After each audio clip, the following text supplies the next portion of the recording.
നമസ്കാരം. നമ്മുടെ subject എൻവയൺമെന്റൽ engineering. അപ്പോൾ നമ്മൾ ലാസ്റ്റ് ക്ലാസ്സിൽ 4th മോഡ്യൂളിലെ ബയോഗ്യാസ് പ്ലാന്റ് ആണ് നോക്കിക്കൊണ്ടിരുന്നത് അല്ലേ? അപ്പോൾ നമുക്കത് കണ്ടിന്യൂ ചെയ്യാം. അപ്പോൾ ബയോഗ്യാസിൽ നമ്മൾ പഠിച്ചത് എന്തൊക്കെയാണ്? എന്താണ് ബയോഗ്യാസ് പ്ലാന്റ്, അതിൽ ഉപയോഗിക്കുന്ന റോ മെറ്റീരിയൽസ് എന്തൊക്കെയാണ്, പിന്നെ നമുക്ക് എവിടെയൊക്കെ നമുക്ക് ബയോഗ്യാസ് ഉപയോഗിക്കാൻ സാധിക്കും, പിന്നെ അതുപോലെ ഓർഗാനിക് മാനുവർ അല്ലെ, ബയോഗ്യാസ് പ്ലാന്റിൽ വരുന്ന എഫ്ലുവന്റ് നമുക്ക് മാനുവർ ആയിട്ട് ഉപയോഗിക്കാം അല്ലെ, ഫെർട്ടിലൈസർ ആയിട്ട് ഉപയോഗിക്കാം. അതാണ് നമ്മൾ അവസാനം പറഞ്ഞു നിർത്തിയത് അല്ലേ? അപ്പൊ നമുക്ക് ഇന്ന് ബയോഗ്യാസിന്റെ പ്രൊഡക്ഷൻ ടെക്നോളജീസ് എന്തൊക്കെയാന്നുള്ളത് നോക്കാം. Biogas production technology. അപ്പൊ എങ്ങനെയാണ് നമുക്ക് ഈ ഒരു ബയോഗ്യാസ് ലഭിക്കുന്നത് എന്നുള്ളത് നോക്കാം. അപ്പൊ ആദ്യം നമുക്ക് മനസ്സിലാക്കേണ്ട കാര്യം എന്താണ്? അവിടെ നടക്കുന്നത് അനൈറോബിക് ഡൈജഷൻ ആണ് അല്ലെ? അപ്പൊ കഴിഞ്ഞ ക്ലാസ്സിൽ ഞാൻ പറഞ്ഞ കാര്യമാണ് അനൈറോബിക് ഡൈജഷൻ ആണ് നടക്കുന്നത് എന്നല്ലേ. അതായത് നമ്മുടെ ആ ഒരു കണ്ടെയ്നർ മൂടിയിരിക്കുകയാണ്, അടച്ചിരിക്കുകയാണ് അല്ലെ, ക്ലോസ്ഡ് ആണ്. അപ്പോൾ ഓക്സിജന് ഉള്ളിലേക്ക് പ്രവേശിക്കാൻ സാധിക്കില്ല. അപ്പൊ അവിടെ നടക്കുന്നത് അനൈറോബിക് ഡൈജഷൻ ആണ്. അവിടെ 3 സ്റ്റേജസ് ആയിട്ടാണ് ഈ ഒരു ഡൈജഷൻ നടക്കുന്നത്. എങ്ങനെയാ നമുക്ക് നോക്കാം. Hydrolysis, acid formation, methane formation. അങ്ങനെ 3 സ്റ്റേജിലാണ് നമുക്ക് ഈ ഒരു ബയോഗ്യാസ് ഉൽപ്പാദിപ്പിക്കാൻ സാധിക്കുന്നത്. അപ്പൊ ഓരോന്ന് എന്തൊക്കെയാന്ന് നോക്കാം. ഹൈഡ്രോലിസിസ് എന്ന് ഉദ്ദേശിക്കുന്നത് the complex substances are converted into soluble carbohydrates by broad spectrum anaerobic bacteria. അപ്പൊ നമ്മുടെ അനൈറോബിക് ബാക്ടീരിയാസ് എന്ത് ചെയ്യും? അതിലുള്ള കോംപ്ലക്സ് സബ്സ്റ്റൻസ് അല്ലെ, അതായത് നമ്മുടെ ഫുഡ്, നമ്മൾ ഇടുന്ന വേസ്റ്റ് ഒക്കെ ചെറുതാക്കി മാറ്റും അല്ലെ, കുറച്ചും കൂടെ സോല്യൂബിൾ ആയിട്ടുള്ള കാർബോഹൈഡ്രേറ്റ് ഫോമിലേക്ക് മാറ്റും. അപ്പൊ മാറ്റുന്ന ആ ഒരു പ്രൊസീജിയർ ആണ് ഹൈഡ്രോലിസിസ്. അതിനുശേഷം ആസിഡ് ഫോർമേഷൻ ആണ് അവിടെ നടക്കുന്നത്. അതായത് ഇപ്പൊ ഫോം ചെയ്ത സോല്യൂബിൾ മാറ്റർ, സോല്യൂബിൾ ഓർഗാനിക് കോമ്പൗണ്ട്സിനെ they are converted into volatile fatty acids by facultative and obligate anaerobic bacteria. അപ്പൊ ആദ്യം ഏറ്റവും വലിയ കോംപ്ലക്സ് ആയിട്ടുള്ള സബ്സ്റ്റൻസസിനെ സോല്യൂബിൾ ഓർഗാനിക് മാറ്റർ ആക്കി മാറ്റുന്ന പ്രോസസ്സിനെയാണ് എന്ത് വിളിക്കുന്നത്? ഹൈഡ്രോലിസിസ്. അതിനുശേഷം ആ ഒരു സോല്യൂബിൾ ഓർഗാനിക് മാറ്ററിനെ വോളറ്റൈൽ ഫാറ്റി ആസിഡ് ആക്കി മാറ്റുന്ന പ്രോസസ് ആണ്. ഫാറ്റി ആസിഡ് ആണ്, അതൊരു ആസിഡിക് ഫോമിലേക്ക് മാറ്റുകയാണ്. അതിനെയാണ് ആസിഡ് ഫോർമേഷൻ സ്റ്റേജ് എന്ന് പറയുന്നത്. അപ്പൊ ഈ ഒരു ഫാറ്റി ആസിഡ് ആക്കുക ആരാണ്? ഫാക്കൽറ്റേറ്റീവ് ബാക്ടീരിയ ആണ്. ഈ ഫാക്കൽറ്റേറ്റീവ് ഓർഗാനിസം എന്ന് വെച്ചാൽ ഓക്സിജന്റെ പ്രസൻസിലും ആബ്സെൻസിലും രണ്ടിലും ജീവിക്കാൻ പറ്റുന്ന ബാക്ടീരിയനെയാണ് ഫാക്കൽറ്റേറ്റീവ് ബാക്ടീരിയ എന്ന് വിളിക്കുന്നത്. ഓക്കെ, അപ്പൊ അങ്ങനത്തെ ബാക്ടീരിയാസിന്റെ സഹായത്തോടു കൂടിയാണ് ഈ ഒരു സോല്യൂബിൾ ഓർഗാനിക് മാറ്ററിനെ വോളറ്റൈൽ ഫാറ്റി ആസിഡ് ആക്കി മാറ്റുന്നത്. പിന്നെ മൂന്നാമത്തെ സ്റ്റേജ് ആണ് മീഥെയ്ൻ ഫോർമേഷൻ. അവിടെയാണ് നമ്മുടെ ഒരു മീഥെയ്ൻ ഗ്യാസ് പ്രൊഡ്യൂസ് ചെയ്യുന്നത്. അപ്പൊ ഇവിടെ സോല്യൂബിൾ ഫാറ്റി ആസിഡിനെ മീഥെയ്നും കാർബൺ ഡൈ ഓക്സൈഡും ആക്കി മാറ്റും. അപ്പൊ അങ്ങനെ മാറ്റുന്ന ബാക്ടീരിയാസിനെയാണ് മെത്തനോജനിക് ബാക്ടീരിയ എന്ന് വിളിക്കുന്നത് അല്ലെ. മീഥെയ്ൻ ആക്കി മാറ്റുന്ന ബാക്ടീരിയ മെത്തനോജൻ. ഓക്കെ, അപ്പൊ മെത്തനോജനിക് ബാക്ടീരിയാസ് ആണ് എന്ത് ചെയ്യുക? ഈ ആസിഡിനെ മീഥെയ്നും കാർബൺ ഡൈ ഓക്സൈഡ് ഗ്യാസും ആക്കി മാറ്റുന്നത്. ഓക്കെ, അപ്പൊ സിമ്പിൾ ആയിട്ടുള്ള 3 സ്റ്റേജസിലൂടെയാണ് ബയോഗ്യാസ് പ്രൊഡ്യൂസ് ചെയ്യുന്നത്. ഓക്കെ,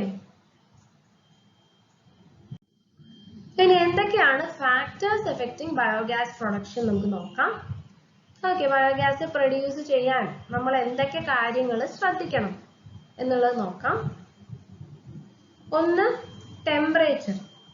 ടെമ്പറേച്ചർ എന്ന് പറയുന്നത് 30 to 60 ഡിഗ്രി സെൽഷ്യസിനകത്തായിരിക്കണം. ഓക്കെ, അതിന്റെ ഉള്ളിലുള്ള ടെമ്പറേച്ചർ ഒരുപാട് തണുപ്പാവാനും പാടില്ല, ഒരുപാട് ചൂടാവാനും പാടില്ല. ആ ഒരു റേഞ്ചിൽ നിന്നാലേ അതിനകത്ത് ബാക്ടീരിയാസ് ആക്റ്റീവ് ആയിരിക്കുള്ളൂ. ഈ റേഞ്ചിന് പുറത്തു പോയാൽ ആ ബാക്ടീരിയാസ് ചത്തുപോകാൻ സാധ്യതയുണ്ട്. ഓക്കെ, ആ ബാക്ടീരിയാസിനല്ലേ കൺവേർട്ട് ചെയ്യാൻ സാധിക്കും, അല്ലെ?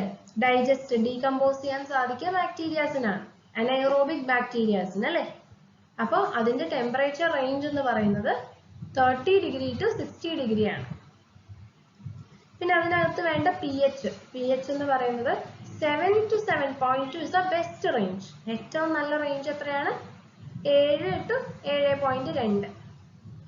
പിന്നെ ഒരു നമ്മൾ 6.6 to 7.6 എന്ന് പറയുന്നത് സാറ്റിസ്ഫാക്ടറി ആണ്. പക്ഷെ ഏറ്റവും നല്ല റേഞ്ച് 7 to 7.2 ആണ്. പിന്നെ ഈ 6.6ന്റെ താഴെ പോയാൽ നമുക്കറിയാം ആസിഡായി മാറും, അല്ലെ? അപ്പൊ വീണ്ടും ബാക്ടീരിയാസിന് ജീവിക്കാൻ സാധിക്കില്ല. അതുപോലെ 7.6ന്റെ ഒക്കെ മുകളിൽ പോയാൽ ബേസിക് ആവും, അല്ലെ? പിന്നെ അതുപോലെ effect of nutrient deficiency. Carbon and nitrogen are the nutrients four anaerobic bacteria. അപ്പൊ നമ്മുടെ ഈ ഒരു എനൈറോബിക് ബാക്ടീരിയന്റെ ഭക്ഷണം എന്ന് പറയുന്നത് കാർബണും നൈട്രജനുമാണ്. അപ്പോൾ to ensure proper operating process, carbon is to nitrogen ratio should never fall outside the range of 30:1 to 50:1.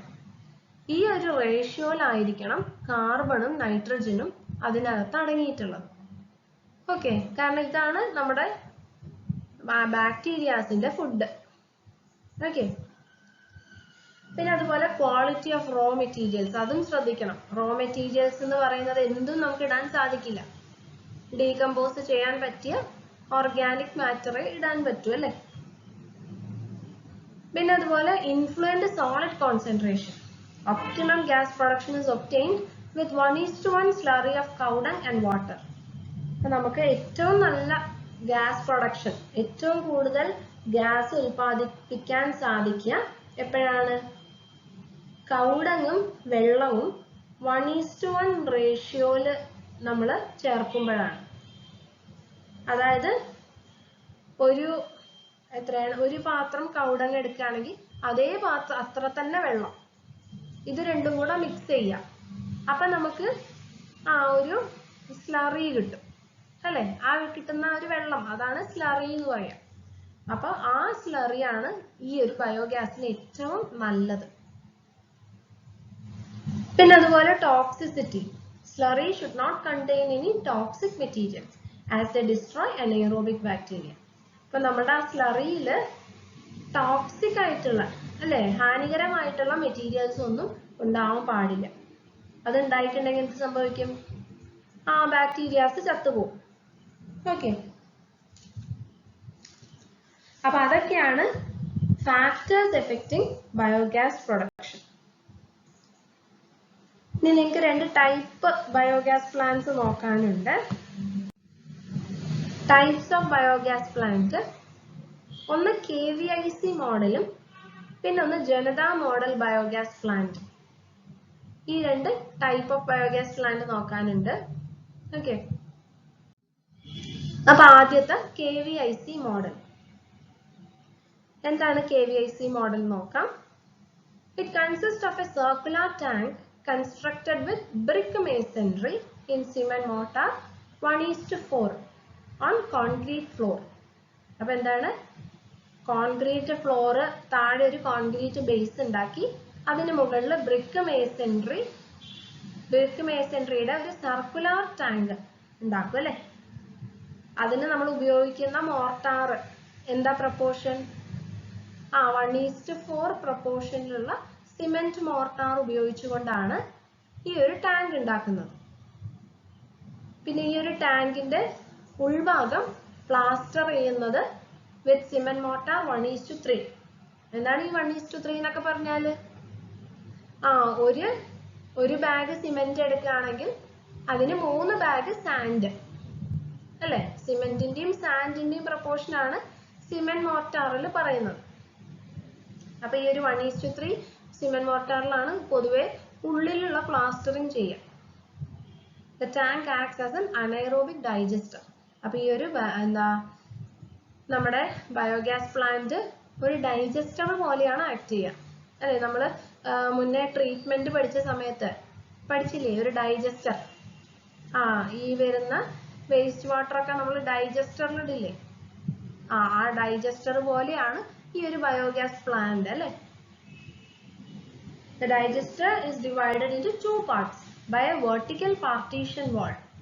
അപ്പോൾ ഇത് ഇവിടെ ഒരു വെർട്ടിക്കൽ പാർട്ടീഷൻ വാൾ കണ്ടില്ലേ? ഇതാണ് നമ്മുടെ പാർട്ടീഷൻ വാൾ.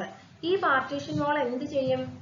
ഈ ഒരു സർക്കുലർ ടാങ്കിനെ രണ്ടാക്കി ഡിവൈഡ് ചെയ്യും. പിന്നെ a gas holder made of steel sheet in the shape of a circular dome is placed on the top of the digester. ഈ ഡൈജസ്റ്ററിന്റെ ഈ മുകൾ ഭാഗത്ത് നമ്മൾ എന്ത് വെക്കും?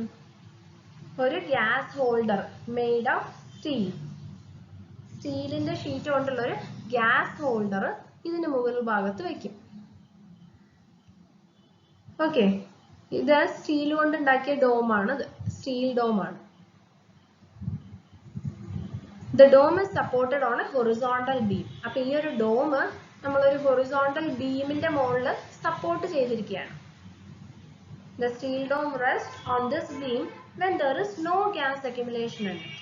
അപ്പൊ ഈ സ്റ്റീൽ ഡോം ഇവിടെ ഗ്യാസ് ഒന്നും ഇല്ലെങ്കിൽ എന്ത് ചെയ്യും?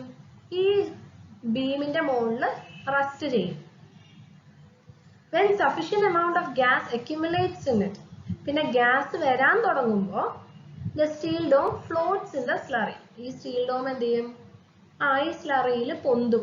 സ്ലറിയുടെ കൂടെ ഇത് പൊന്തും അല്ലെ? ഗ്യാസ് വരുമ്പോൾ ഓട്ടോമാറ്റിക്കലി ഡോം പൊന്തും. The digester is provided with an inlet and an outlet.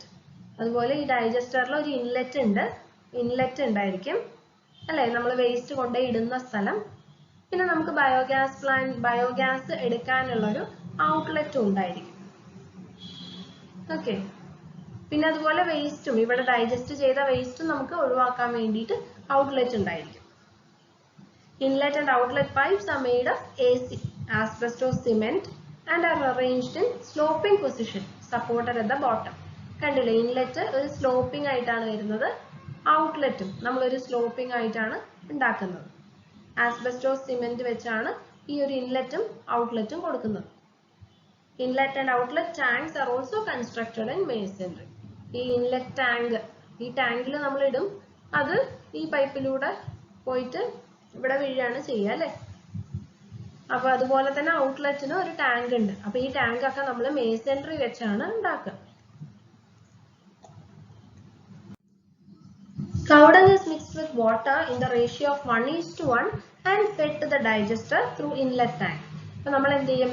നമ്മൾ നേരത്തെ പറഞ്ഞ സ്ലറി അല്ലെ? ചാണകവും വെള്ളവും 1:1 റേഷ്യോയിൽ മിക്സ് ചെയ്തിട്ട് ഈ ഇൻലെറ്റ് ടാങ്കിൽ ഇടും.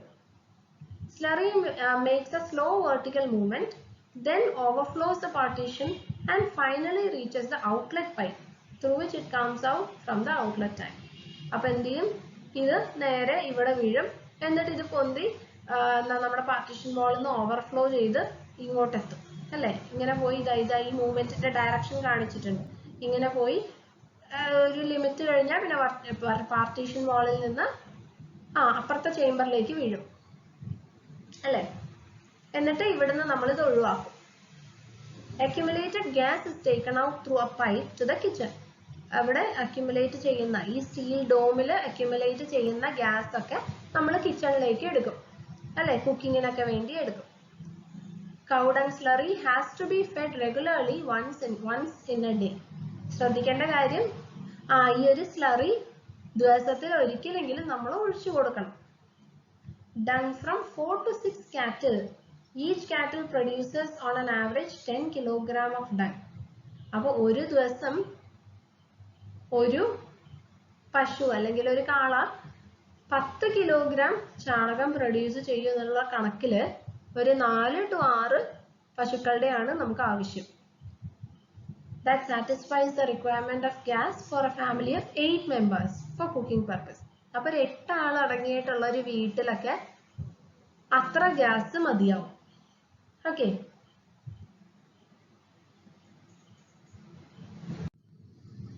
The digested sludge will be coming out every day from outlet by an equal amount to that fed through inlet. അപ്പോൾ നമ്മൾ എത്ര ഇൻലെറ്റിലൂടെ കൊടുത്തോ അത്ര തന്നെ വേസ്റ്റ് ഔട്ട്ലെറ്റിലൂടെ നമ്മൾ തിരിച്ചെടുക്കണം. For successful operation and production of gas, it is necessary that the plant is well maintained without allowing any clogging. അപ്പോൾ ശ്രദ്ധിക്കേണ്ട കാര്യം എവിടെയും കെട്ടി നിൽക്കാനൊന്നും പാടില്ല. അപ്പോൾ ഇതിലൂടെ ഒഴുകുന്ന സമയത്ത് ഇവിടെ ഒന്നും തങ്ങി നിന്ന് ബ്ലോക്ക് ആവാൻ പാടില്ല. Okay. Steel dome is likely to be corroded and get damaged. ഇവിടുത്തെ ഒരു പ്രശ്നം വരാൻ സാധ്യത ഉള്ളത് ഈ സ്റ്റീൽ ഡോം തുരുമ്പിക്കാൻ സാധ്യതയുണ്ട്. അപ്പൊ അത് അവോയ്ഡ് ചെയ്യാൻ വേണ്ടി നമ്മൾ ഈ സ്റ്റീൽ ഡോം എന്ത് ചെയ്യും? പെയിന്റ് ചെയ്യും അല്ലെ? പെയിന്റ് ചെയ്താൽ കൊറോഷൻ നമുക്ക് തടയാൻ സാധിക്കും. Figure shown pertains to 4 meter cube capacity plant. ഇപ്പൊ ഈ ഫിഗറിൽ കാണിക്കുന്നത് 4 meter cube capacity ഉള്ളൊരു പ്ലാന്റ് ആണ്. which serves ഒരു 8 member ഫാമിലിയെ സെർവ് ചെയ്യുന്ന ഒരു പ്ലാന്റിന്റെ ഡയഗ്രാം ആണ് ഈ കാണിച്ചിട്ടുള്ളത്. The weight of the dung to be fed for this plant is 55 kg per day, got from 4 to 6 cattle. നമ്മൾ പറഞ്ഞത്. ഓക്കെ. നമുക്ക് ഈ പ്ലാന്റ് ജസ്റ്റ് ഒന്ന് നോക്കാം. കാരണം ഇത് നിങ്ങളോട് വരച്ച് എക്സ്പ്ലെയിൻ ചെയ്യാനൊക്കെ ചോദിക്കും. ഇനി അതല്ല എക്സ്പ്ലെയിൻ ചെയ്യാൻ മാത്രമാണ് ചോദിക്കുന്നത് എങ്കിൽ പോലും നിങ്ങൾ ഇതൊന്ന് വരയ്ക്കണം. ഓക്കെ. വരച്ചാൽ അത് ഇവാലുവേറ്റ് ചെയ്യുന്ന എക്സാമിനർക്ക് നല്ലൊരു ഇംപ്രഷൻ വരും. ഓക്കെ. കുട്ടിക്ക് അറിയാം, ശരിക്കും മനസ്സിലായി, കൺസെപ്റ്റ് ഒക്കെ മനസ്സിലായി എന്നുള്ളൊരു ധാരണ വരും. ഓക്കെ. അപ്പൊ ഫിഗറൊക്കെ എല്ലാം ഇതിൽ മാത്രമല്ല, എവിടെയൊക്കെ ഫിഗർ നമുക്ക് ക്വസ്റ്റ്യൻസിൽ വരയ്ക്കാൻ സാധിക്കുമോ അവിടെയൊക്കെ ഫിഗർ വെച്ച് തന്നെ എക്സ്പ്ലെയിൻ ചെയ്യാൻ ശ്രമിക്കുക. ഓക്കെ. അപ്പൊ നല്ല മാർക്ക് തന്നെ എക്സാമിന് കിട്ടും. അപ്പൊ ഇതിൽ പറയുന്നത് നമ്മുടെ ഇൻലെറ്റ് ടാങ്ക് ഉണ്ട്. പിന്നെ കാണിക്കുന്നത് എന്താ? ഇത് ഔട്ട്ലെറ്റ് ടാങ്ക്. ഇതാണ് ഗ്യാസ് ഔട്ട്ലെറ്റ് അല്ലെ? ഗ്യാസ് പുറത്തു പോകുന്ന ഔട്ട്ലെറ്റ് ആണ്. പിന്നെ എന്തൊക്കെയാ കൊടുത്തേ? ഇത് പൈപ്പാണ്. 100 mm, അതായത് 10 സെന്റിമീറ്റർ ആസ്ബസ്റ്റോസ് സിമെന്റ് പൈപ്പുകളാണ് കൊടുത്തിട്ടുള്ളത്. പിന്നെ ഇത് സ്റ്റീൽ ഗ്യാസ് ഡോം അല്ലെ? ഇതാണ് ഡോം, ഗ്യാസ് ഡോം. ഇത് പാർട്ടീഷൻ വാള്. പിന്നെ ഇവിടെയാണ് ബയോഗ്യാസ് അക്യുമുലേറ്റ് ചെയ്യുക അല്ലെ? അവിടെ തങ്ങി നിൽക്കും. ഇവിടുന്നാണ് ബയോഗ്യാസ് പ്രൊഡ്യൂസ് ചെയ്യുന്നത് അല്ലെ? ഫോം ചെയ്യുന്നത്. പിന്നെ കാണിക്കുന്നത് ഇവിടുത്തെ ഇൻസൈഡ് പ്ലാസ്റ്ററിംഗ് ഒക്കെയാണ്.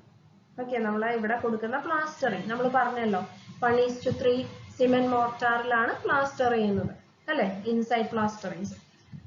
ഓക്കെ. അപ്പൊ ഫിഗർ വളരെ എളുപ്പമാണ്. അതിന്റെ പ്ലാന് കണ്ടില്ലേ?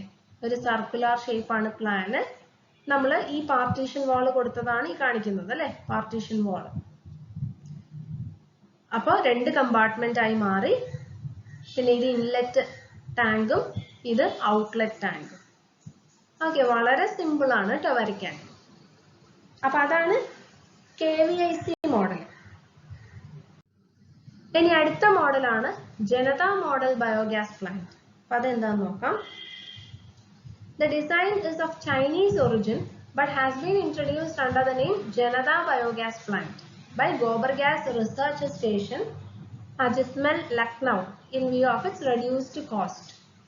അപ്പോൾ ഇത് എവിടെന്നാണ് ഇതിന്റെ കണ്ടുപിടുത്തം? ചൈനയെന്നാണ് അല്ലേ? ചൈനീസ് ആണ്.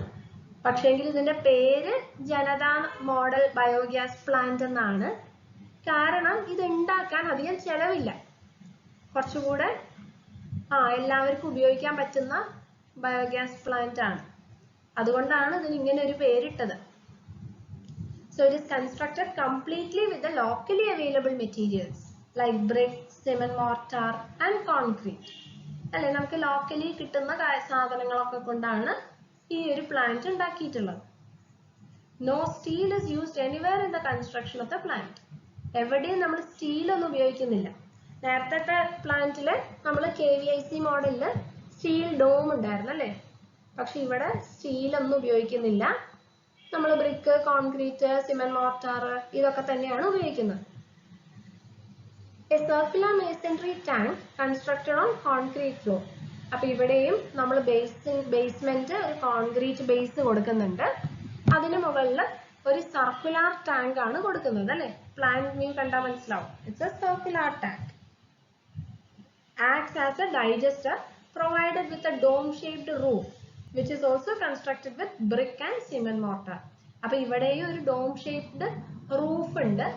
പക്ഷെ അത് ഉണ്ടാക്കിയത് എന്ത് വെച്ചാണ്? ബ്രിക്കും അതുപോലെ തന്നെ സിമെന്റ് മോർട്ടാറും വെച്ചാണ്.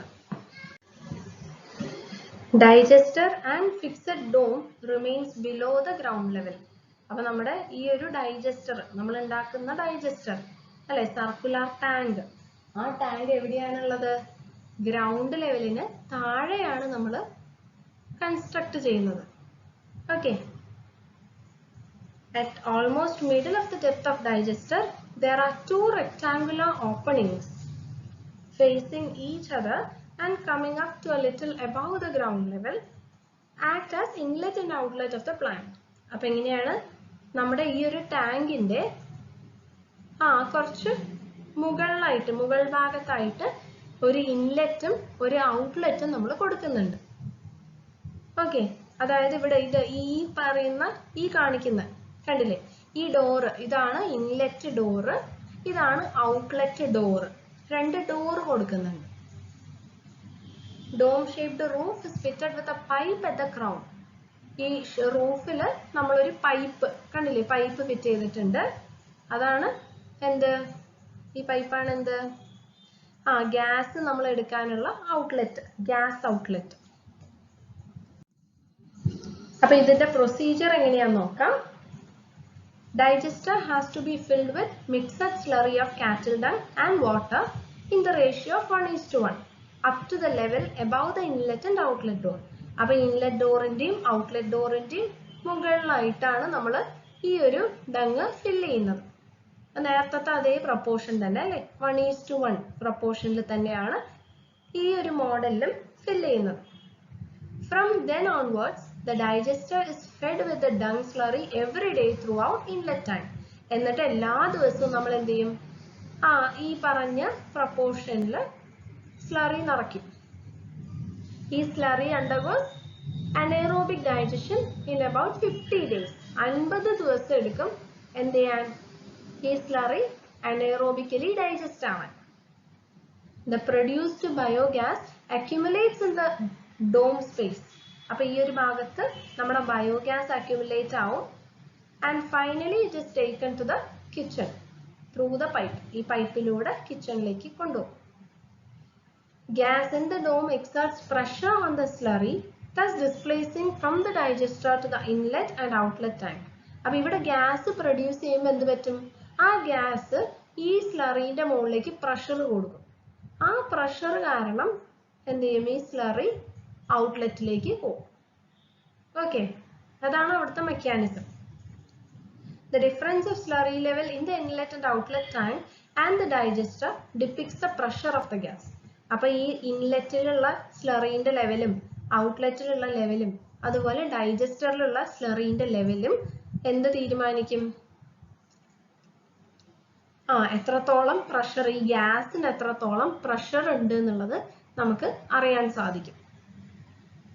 ഈ മോഡൽ എന്ന് പറയുന്നത് നമ്മുടെ നേരത്തെ കണ്ട KVIC മോഡലിനെക്കാട്ടിലും ചീപ്പാണ് അല്ലെ? കാരണം സ്റ്റീൽ ഡോം ഒന്നും ഇല്ല, എല്ലാം ബ്രിക്കും സ്റ്റോൺസും ഒക്കെ വെച്ചാണ് തന്നെയാണ് ഉണ്ടാക്കുന്നത്, കോൺക്രീറ്റ് വെച്ചാണ് ഉണ്ടാക്കുന്നത്.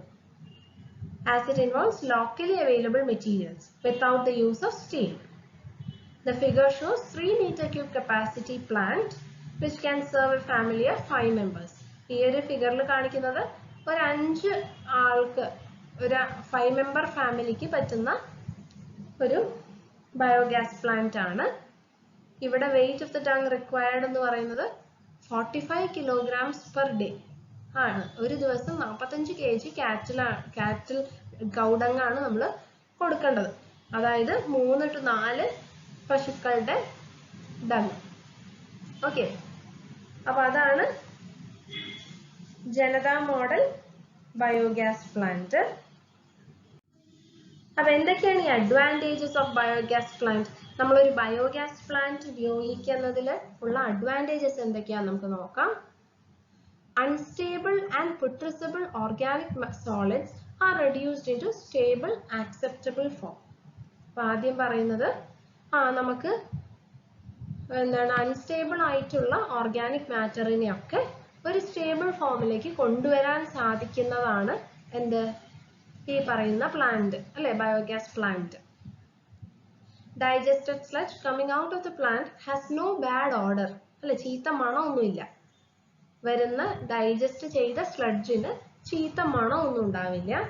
So hence subsequent handling and disposal becomes easy. അല്ലെ, അതിനുശേഷം ഉള്ള ഡിസ്പോസൽ ഒക്കെ അതുകൊണ്ട് എളുപ്പമാവും. There is energy generation which can be used for cooking, lighting and running pumps. നമ്മൾ പറഞ്ഞു അല്ലേ എന്തിനൊക്കെയാണ് ആ ഒരു ഫ്യൂൽ ഉപയോഗിക്കുക എന്നുള്ളത് പറഞ്ഞു.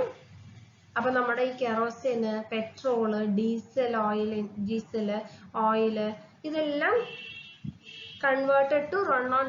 നമുക്കെല്ലാം ഇതിൽ ഉപയോഗിക്കുന്ന സാധനങ്ങളൊക്കെ നമുക്ക് ഈ ഒരു ബയോഗ്യാസ് കൊണ്ട് ഉപയോഗിക്കാൻ സാധിക്കും. There is almost nutrient conservation during digestion and hence the digested sludge acts as a good manure. അല്ലേ, നമ്മൾ പറഞ്ഞു നല്ലൊരു വളമായിട്ട് ആ ഒരു ഡൈജസ്റ്റ് ചെയ്ത സ്ലഡ്ജിനെ നമുക്ക് ഉപയോഗിക്കാൻ സാധിക്കും. പിന്നെ അതുപോലെ ഗ്രൗണ്ട് വാട്ടർ പൊല്യൂഷൻ അകറ്റാൻ സാധിക്കും. പിന്നെ അതിന്റെ എസ്തെറ്റിക് വാല്യൂ അല്ലെ, കാണാനും നല്ല ഒരു ക്ലോസ്ഡ് ചേംബർ തന്നെയാണ്. പിന്നെ പാത്തജനിക് organisms are destroyed during digestion. നമ്മുടെ വേസ്റ്റ് ഡൈജസ്റ്റ് ആവുന്ന സമയത്ത് പാത്തജനിക് ഓർഗാനിസംസ് ഒക്കെ നശിച്ചു പോകും. എന്താണ് പാത്തജനിക് ഓർഗാനിസം? ഡിസീസ് കോസിങ് ഓർഗാനിസം അല്ലെ, അസുഖം പരത്തുന്ന ബാക്ടീരിയാസിനെയൊക്കെയാണ് പാത്തജനിക് ഓർഗാനിസം എന്ന് പറയുന്നത്. അപ്പൊ അതൊക്കെ ചത്തുപോകും. House flies and mosquito breeding is eliminated. അല്ലെ, നമ്മുടെ ഫ്ലൈസ് ഒന്നും വരില്ല അല്ലെ, മറ്റേത് പ്രാണികളും ഈച്ചയും ഒക്കെ വരാൻ സാധ്യത ഉണ്ട് അല്ലെ. പക്ഷെ ഈ ഒരു സ്ഥലത്ത് ഈ ഒരു ബയോഗ്യാസ് പ്ലാന്റ് എന്ന് പറയുമ്പോൾ അത് ക്ലോസ്ഡ് ആയതുകൊണ്ട് അങ്ങനത്തെ ഹൗസ് ഫ്ലൈസിന്റെ ഒന്നും ഡിസ്റ്റർബൻസ് ഉണ്ടാവില്ല. പിന്നെ അതുപോലെ destruction of weed seeds present in the ഡങ്ങിലുള്ള അൺവാണ്ടഡ് ആയിട്ടുള്ള ചെടികളോ അങ്ങനത്തെ അൺവാണ്ടഡ് ആയിട്ടുള്ള കാര്യങ്ങളൊക്കെ നശിച്ചു പോകും. ഓക്കെ, അപ്പൊ ഇതൊക്കെയാണ് കുറച്ച് ബയോഗ്യാസ് പ്ലാന്റിന്റെ അഡ്വാൻറ്റേജസ് എന്ന് പറയുന്നത്. അപ്പൊ ഇതോടുകൂടി നിങ്ങളുടെ 4th മോഡ്യൂള് തീരെയാണ്. അതിലെ ഒരു ചെറിയൊരു ടോപ്പിക് ഉണ്ട്, അത് ഞാൻ നിങ്ങൾക്ക് ഇപ്പൊ അസൈൻമെന്റ് ആയിട്ട് തരികയാണ്. അപ്പൊ അസൈൻമെന്റ് എന്ന് പറയുന്നത് functions of pollution control board. എന്തൊക്കെയാണ് പൊല്യൂഷൻ കൺട്രോൾ ബോർഡിന്റെ ഫങ്ഷൻസ്, അത് നിങ്ങൾ കണ്ടുപിടിച്ച് അസൈൻമെന്റ് എത്രയും പെട്ടെന്ന് തന്നെ സബ്മിറ്റ് ചെയ്യാം. ഞാൻ സബ്മിഷൻ ഡേറ്റ് പറയാം, ഇൻഫോം ചെയ്യാം. സോ നിങ്ങളത് സബ്മിറ്റ് ചെയ്യാം. ഓക്കെ, എന്താണ് ചെയ്യേണ്ടത് മനസ്സിലായല്ലോ അല്ലെ? State the functions of pollution control board. Okay, അപ്പൊ അത് എത്രയും പെട്ടെന്ന് തന്നെ സബ്മിറ്റ് ചെയ്യാം കേട്ടോ. ഓക്കെ, അപ്പൊ നമ്മുടെ ഈ ഒരു എൻവയൺമെന്റൽ എഞ്ചിനീയറിംഗ് എന്ന് പറയുന്ന ഒരു വാസ്റ്റ് ആയിട്ടുള്ള ഒരു സബ്ജക്റ്റ് ഇവിടെ അവസാനിക്കുകയാണ്. അപ്പൊ പഠിക്കാൻ ബുദ്ധിമുട്ടൊന്നുമില്ല. സബ്ജക്റ്റ് വലുതാണെങ്കിലും കൺസെപ്റ്റ് മനസ്സിലാക്കിയാൽ വളരെ എളുപ്പത്തിൽ പഠിക്കാൻ പറ്റുന്ന സബ്ജക്റ്റ് ആണ്. ഓക്കെ, ക്വസ്റ്റ്യൻസ് ഒക്കെ കണ്ടു കഴിഞ്ഞാൽ വളരെ എളുപ്പമാണ്. ഓക്കെ, പക്ഷെ നിങ്ങൾ ഒന്ന് വായിച്ചാൽ തന്നെ അതൊക്കെ എവിടെയെങ്കിലൊക്കെ കണ്ടതായിട്ടൊന്ന് ഓർക്കൂ. ഓക്കെ, അറ്റ്ലീസ്റ്റ് ഒന്ന് ഒരിക്കൽ വായിച്ചിട്ടുണ്ടെങ്കിൽ നിങ്ങൾക്ക് നിങ്ങളുടെ സ്വന്തമായ വേർഡ്സിൽ വരെ ആൻസർ ചെയ്യാൻ സാധിക്കുന്ന സബ്ജക്റ്റ് കൂടെയാണ്. ഓക്കെ, തിയറി സബ്ജക്റ്റ് ആണ് അല്ലെ, പക്ക തിയറി സബ്ജക്റ്റ് ആണ്. അപ്പോൾ നിങ്ങൾ നന്നായി പഠിക്കുക ഈ ഒരു സബ്ജക്റ്റ്. എല്ലാവരും നന്നായി എക്സാം എഴുതുക. ഓക്കെ, പിന്നെ സംശയമുള്ള ഈ സബ്ജക്റ്റിൽ എന്തെങ്കിലും സംശയമൊക്കെ ഉണ്ടെങ്കിൽ എനിക്ക് എന്നോട് ചോദിക്കാം, വാട്സാപ്പിലൊക്കെ മെസ്സേജ് അയക്കാം. ഓക്കെ അല്ലേ? വിളിക്കാം. ഓക്കെ. അപ്പോൾ എല്ലാവർക്കും എക്സാമിന് ഓൾ ദി ബെസ്റ്റ്. ഓക്കെ, അപ്പോൾ ഞാൻ ഈ ക്ലാസ് അവസാനിപ്പിക്കുകയാണ്. Thank you.